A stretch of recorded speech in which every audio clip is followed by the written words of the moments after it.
السلام علیکم عزیز طلبہ و طالبات، پہلے ہم نے شعر نمبر 1 سے لے کر 10 تک اشعار کی تشریح کی ہے۔ اب ہم شعر نمبر 11 دیکھتے ہیں۔ اسی تابش میں چمکی تھیں مسلمانوں کی شمشیریں، انہی فولادی دیواروں سے ٹکرائی تھیں تکبیریں۔ شاعر کہتا ہے کہ درہ خیبر ایک اہم تجارتی راستہ تھا، تو ہر حکمران اسے فتح کرنا چاہتا تھا۔ مسلمان حاکمین نے بھی اس کو پار کیا اور کامیاب رہے۔ مسلمان اس لحاظ سے خوش قسمت رہے کہ وہ یہاں فتح بھی حاصل کر سکیں۔ محمود غزنوی، شہاب الدین غوری اور احمد شاہ ابدالی یہاں سے گزر کر ہندوستان پر حملہ آور ہوئے۔ ان فاتحین کی بہادری اور دلیری آج تک یاد رکھی جاتی ہے۔ ہر شخص اس بات سے آشنا ہے کہ سکندر کو یہاں سے شکست ہوئی تھی، لیکن محمود غزنوی نے اس جگہ کو 17 بار پار کیا اور سومناتھ کو فتح کیا۔ شاعر مسلمان فاتحین کو خراج تحسین پیش کر رہے ہیں کہ ان سخت پہاڑی سلسلوں میں کو پار کر کے انہوں نے مسلمانوں کا نام روشن کیا۔ انہی کی اس فتح کو آج تک دنیا بھر میں یاد رکھا جاتا ہے۔ تو شاعر یہ کہنا چاہتا ہے کہ مسلمانوں نے ان فولادی دیواروں سے ٹکر لی اور ان کو اس میں فتح نصیب ہوئی، کامیاب ہوا، اور اس میں جو محمود غزنوی، شہاب الدین غوری اور احمد شاہ ابدالی بھی یہاں سے گزر کر ہندوستان پر حملہ آور ہوئے، اور محمود غزنوی نے اس کو 17 بار اس کو پار کیا اور سومناتھ کو فتح کیا تھا، لیکن جو سکندر تھا اس کو یہاں پر شکست ہوئی تھی۔ ہم اگلا شعر دیکھتے ہیں۔ فلک نے اس زمین پر بارہا محمود کو دیکھا، بہادر غوریوں کے تالے مسعود کو دیکھا۔ شاعر کہتے ہیں کہ محمود غزنوی نے کئی بار اس درہ کو پار کیا۔ مورخین کے مطابق 17 بار محمود غزنوی جنوبی ایشیا پر حملہ آور کی غرض سے اس درہ سے گزرے، ہندوستان پر حملہ کیا۔ آپ نے پختونوں سے دشمنی مول لینے کے بجائے ان پر اعتماد کی روح میں فخر کر کے متعارف کرواتے تھے۔ سومناتھ کی فتح بھی محمود کے ہاتھوں ہی ہوئی تھی۔ محمود غزنوی نے سومناتھ کو فتح کیا تھا، اور ان اونچے اونچے دشوار اور خشک پہاڑوں غوریوں کی قسمت خوب چمکی تھی۔ پہاڑوں میں غوریوں کی قسمت خوب چمکی، وہ بھی اس درہ کو پار کر سکے اور برصغیر پاک و ہند میں داخل ہو سکے۔ شہاب الدین غوری کو اس لحاظ سے خراج دیا جاتا ہے کہ شاعر نے ان فاتحین کی تعریف کرتے ہوئے کہا ہے کہ یہ خوش قسمت ہیں جو اس جگہ کو پار کر سکے، کیونکہ دنیا کے بڑے بڑے فاتحین کو یہاں پر مزاحمت کا شکار ہونا پڑا۔ دراصل غوری افغان حکمران تھے جو بعد میں ہندوستان کے حاکم بنے۔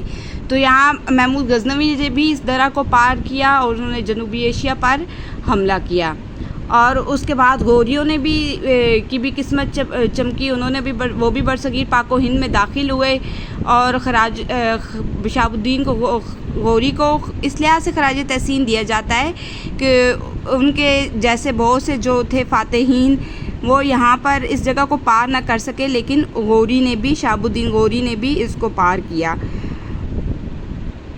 اب ہم شعر نمبر 13 کی تشریح دیکھتے ہیں۔ اڑی یہ خاک برسوں تک غبارے کارواں ہو کر، فلک پہ چھا گئی دل دوز آہوں کا دھواں ہو کر۔ اس شعر میں شاعر کہتے ہیں کہ درہ خیبر ایک طویل عرصے تک حملوں اور جنگوں کا دور رہا۔ دراصل اس کی تاریخی اہمیت کی وجہ سے اس کو ہر حکمران نے فتح کرنے کی کوشش کی، اس لحاظ سے گزرگاہ اکثر جنگوں کا شکار رہی، اور یہاں دلسوز داستانی رقم ہوئی۔ سکندر اعظم کی فوج کی پسپائی، بابر کا صرف ایک دن علی مسجد میں ٹھہرنا اور فوجوں کا جنگوں کی وجہ سے ختم ہونا یہاں کے واقعات ہیں۔ جنگوں کی وجہ سے یہاں بہت سی بربادیاں اور تباہیاں بھی ہوتی رہیں۔ مورخین کے مطابق یہ درہ سب سے زیادہ حملوں کا شکار رہا۔ یہاں کے جو مقامی لوگ تھے وہ اکثر تباہی کے دہانے پر ہوتے تھے، ان کے گھر بھی تباہ ہو جاتے تھے، اور یہ درہ اکثر بے چینی اور بے سکونی کی حالت میں ہوتا تھا۔ یہاں حکمرانوں کا حملہ آور ہونا ایک عام بات تھی۔ جو فوجیں یہاں مر جاتی تھی، یہاں کے قبائلی لوگ بغیر شرائط کے لاشیں واپس نہ کرتے تھے۔ الغرض یہ درہ جو تھا، درہ خیبر پر جنگوں اور حملوں کی گرد جم چکی تھی۔ اور یہ اکثر حملوں کے زیر اثر رہا اور دلسوز واقعات کا امانت دار ہے۔ اب ہم جو ہے شعر نمبر 14 دیکھتے ہیں۔ اسے تیمور نے روندا، اسے بابر نے ٹھکرایا، مگر اس خاک کی عالی وقاری میں نہ فرق آیا۔ شاعر تاریخ بیان کرتے ہوئے درہ خیبر پر تیمور حملہ کہتے ہیں کہ درہ خیبر پر تیمور حملہ آور ہوئے اور ہندوستان پہنچے۔ مغلیہ سلطنت کا آغاز کرنے والے جد امجد میں تیمور شامل تھے۔ اس کے علاوہ بابر بھی درہ خیبر تک فوج لے کر آئے، لیکن یہاں کے افریدی قبائل نے ان کو راستہ تبدیل کرنے پر مجبور کر دیے۔ تو اس نے کیا ہے، اس میں یہاں پر تیمور بھی حملہ آور ہوئے اور بابر بھی اپنی فوج لے کر آیا، لیکن انہوں نے قبائلیوں نے کیا کیا، افریدی قبائلیوں نے ان کو راستہ بدلنے پر مجبور کر دیا اور یہ لوگ بابر کے سامنے لوہے کی دیوار بن کر کھڑے ہو گئے۔ بابر کو سمجھ آ گئی کہ طاقت کے بلبوتے پر درہ عبور نہیں کر سکتے، لہٰذا اپنے آپ کو مضبوط کرنے کے بعد دوبارہ اس نے 1519 میں یہاں حملہ آور ہوئے۔ تو سخت لڑائی کے بعد ایک دن علی مسجد میں گزارنے کا موقع ملا۔ وہ جمرود پہنچ گئے، لیکن ان کو خیال آیا کہ اگر وہ پنجاب جاتے ہیں تو ایسا نہ ہو کہ واپسی پر قبائل ان کی راہ کاٹ لیں۔ اس وجہ سے بابر نے درہ خیبر کا خیال دل سے نکال دیا اور اپنا جنگی جو راستہ تھا تبدیل کر لیا۔ شاعر کہتا ہے کہ ایک حکمران یہاں کامیاب ہوا تو دوسرا ناکام بھی ہوا، لیکن اس جگہ کی شان و شوکت ذرا بھی کم نہ ہوئی۔ یہ جگہ اپنی مثال آپ ہے۔ شاعر نے اس درے کی اہمیت بیان کی ہے کہ بہت سے حملے اس جگہ پر ہوئے، اس کی افادیت، تباہی اور بربادی کا بھی دور آیا، لیکن اس کی اہمیت کم نہ ہوئی، کیونکہ یہ بہت سی قوموں، تہذیبوں، مذاہب کی اماجگاہ اور ایک اہم تجارتی گزرگاہ ہے۔ اس کی اہمیت کی بنا پر بہت سے حاکمین اس کو فتح کرنا چاہتے تھے۔ الغرض شاعر نے درہ خیبر کی اہمیت پر یہ شعر لکھا ہے۔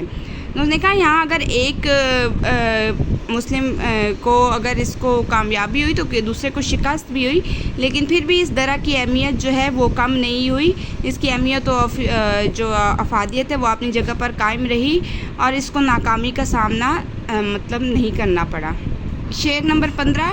یہاں سے بارہا گزرے اٹالے بار گاہوں کے، قدم چومے ہیں اس مٹی نے اکثر بادشاہوں کے۔ اس شعر میں شاعر نے درہ خیبر کا ذکر کرتے ہوئے بتایا کہ ادھر بہت سے جلوسوں اور قافلوں کا گزر ہوا ہے، بہت سی قومیں اور تہذیبیں یہاں سے گزری ہیں۔ تجارت کی غرض سے قافلوں کا گزر ہوا کرتا تھا، حملہ کی غرض سے فوجیں یہاں کا راستہ اختیار کرتی تھیں۔ آریاؤں نے 4000 سال پہلے اس سرزمین کو پار کیا اور ہندوستان میں داخل ہوئے۔ شاعر کہتے ہیں کہ یہاں بہت سے حکمرانوں اور بادشاہوں کا داخل ہوا۔ منگول، تاتاری اور مسلمان فاتحین یہاں آئے۔ بابر، احمد شاہ ابدالی اور شہاب الدین غوری جیسے فاتحین یہاں آئے۔ محمود غزنوی نے 17 بار جنوبی ایشیا پر حملے کی غرض سے اس کو پار کیا۔ سکندر اعظم کو یہاں پسپائی ہوئی اور اس نے یہاں سے اپنا راستہ تبدیل کیا۔ الغرض یہ شاعر بتانا چاہ رہے ہیں کہ درہ خیبر کی سرزمین سے عظیم بادشاہوں، حکمرانوں اور فاتحین کی گزرگاہ رہی ہے، اس لحاظ سے اس درہ کی حیثیت قابل رشک ہے۔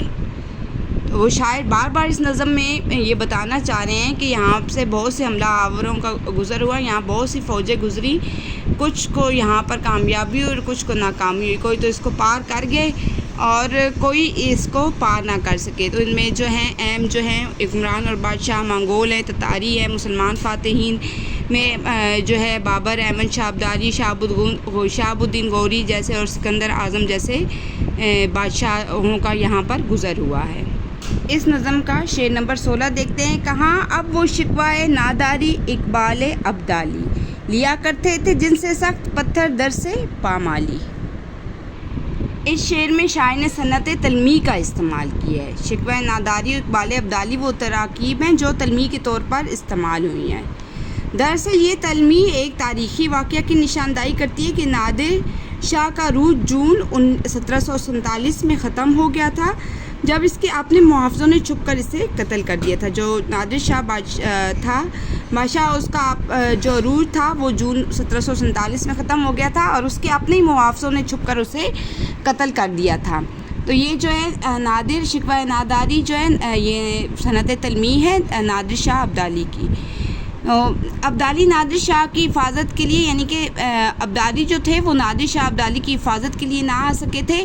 وہ احمد شاہ ابدالی جو تھے وہ نادر کے بہت ہی وفادار اور ایماندار کمانڈر تھے۔ احمد شاہ ابدالی جو تھا وہ نادر بادشاہ کا ایماندار کمانڈر تھا، لیکن شاعر نے شکوہ ناداری کا لفظ اس لیے استعمال کیا ہے کہ نادر شاہ کو احمد شاہ ابدالی پر بہت بھروسہ تھا۔ نادر شاہ کو احمد شاہ ابدالی پر بہت بھروسہ تھا کہ وہ جانتا تھا کہ وہ اس کو جو ہے احمد شاہ ابدالی جو ہے وہ اس کا محافظ اور وفادار کمانڈر ہے، وہ اسے بچا سکے گا۔ لیکن افسوس جب اس کا قتل ہوا، یعنی اس کے اپنے محافظوں نے اسے قتل جو ہے کر دیا، تو اس وقت احمد شاہ ابدالی نادر شاہ کو نہ بچا سکے۔ جب بعد میں احمد شاہ ابدالی انہیں بچانے نکلے تو ان کو صرف نادر شاہ کا کٹا ہوا جسم ملا تھا۔ جب وہ احمد شاہ ابدالی نادر شاہ کو بچانے کے لیے جب نکلا تو اسے صرف ان کا کٹا ہوا جسم ملا تھا۔ شاعر کہتے ہیں کہ نادر کو اس بات کا افسوس رہے گا ان کا وفادار محافظ ان کو نہ بچا سکا۔ نادر کی وفات کے بعد تخت احمد شاہ ابدالی کو سونپا گیا، تو اقبال ابدالی سے مراد احمد شاہ ابدالی کو تاج ملنا ہے۔ ابدالی نے 1748 سے لے کر 1767 تک مغلیہ سلطنت پر 7 حملے کیے۔ انہوں نے 1748 سے لے کر 1767 تک مغلیہ سلطنت پر 7 حملے کیے۔ انہوں نے 1747 میں اپنے پہلے حملے پر 40,000 فوج کے ساتھ درائے خیبر عبور کیا۔ اس طرح شاعر کہتے ہیں کہ ابدالیوں کو یہاں عروج حاصل ہوا۔ شاعر کہتے ہیں کہ اب یہ واقعات گزر چکے ہیں جن سے حکمرانوں کو سبق حاصل ہوا۔ جب بربادی اور تباہی آ جائے تو پھر مخلص اور طاقتور محافظ بھی بچاؤ حاصل نہیں کر سکتے، یعنی کہ جب نادر شاہ کی تباہی اور بربادی کا وقت آیا، جب ان کو قتل کا وقت آیا، تو طاقتور محافظ بھی اس کو نہ بچا سکے۔